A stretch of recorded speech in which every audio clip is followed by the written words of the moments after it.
Hello everyone, welcome to Urbanscape Bangalore, and in this episode we will be looking at repotting and propagating the aloe coral fire. So though I'm just covering this particular aloe hybrid, the rules apply to your other aloes as well. So first let us look at the plant itself. So this aloe is different from your other aloes in that the margins have this teeth-like structure which is not spiky at all. The leaf has these pimple-like spots that give the aloe a coral appearance, hence the name. The fire must be from this orange to red margin this aloe has. The aloe blooms once they become mature and when they get enough sunlight. Don't worry, unlike the agaves, these don't flower and die. They will, however, die of old age like most life forms do. The flowers are known to produce seeds, but you can trim it off once it finishes blooming. The best part is that the plant gives out so many offsets over time, and once the plant is brimming with these aloelets, you can repot it sometime during the beginning of summer or spring. Now to repot this, you can take a bigger container and add the plant as is. So I'm using a well-draining mix of 60% cocoa chips, 30% compost and 10% cocoa peat.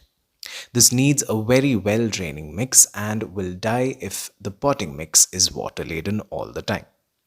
Water the plant in such a way that you water the soil and not the plant. Watering the leaves will invite rot. Now to propagate, you can simply divide the offsets in such a way that you get enough roots. Now take the container of your choice, and I'm using a terracotta pot gifted by a subscriber, and thank you so much, Sandhya. Now add a small piece of chalk to cover the hole and add a well-draining potting mix as mentioned earlier. Place the plant after you have partially filled the container and make sure you give your plants enough space to grow. Now cover the roots with more of the potting mix and water the plant, or you don't have to water this if the earlier container was recently watered. I will be keeping this near a brightly lit windowsill in my home. Now let's look at some aloe coral fire care regimen. Sunlight. Now if you grow this indoors, give it a southwest exposure and nothing less. This will do well only with bright sunlight. Aloes are not to be kept in places like bathrooms that are very humid. This prefers a drier location.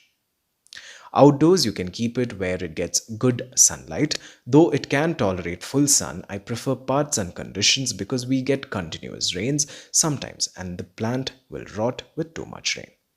So keep it under a sheltered balcony or a chaja roof. Watering. Being forgetful with watering in the case of such succulents is the ideal thing to do. I water this plant only after 4 weeks or even more sometimes, and this plant will not hate you for that. But when you water the potting mix thoroughly till you see the water seeping out of the pot. So in summary, no overwatering and make sure you don't water its leaves one bit, especially when it is indoors. The flowers also bloom when the plant gets ample dry days, and I think mostly this blooms during the winter months. Fertilizing. You see the compost I added in the beginning, that's enough for it to last a century. This plant thrives in poor soil in the wild, and that's what you need to replicate in your home too. So keep away all the liquid and granular fertilizers. Potting mix. Like I mentioned earlier, it must be well draining and you can use a cactus mix if you don't get all this. This is not a frost-loving plant, so if you live in such conditions, then bring this plant home and give it some warmth. And last but not the least, pest control.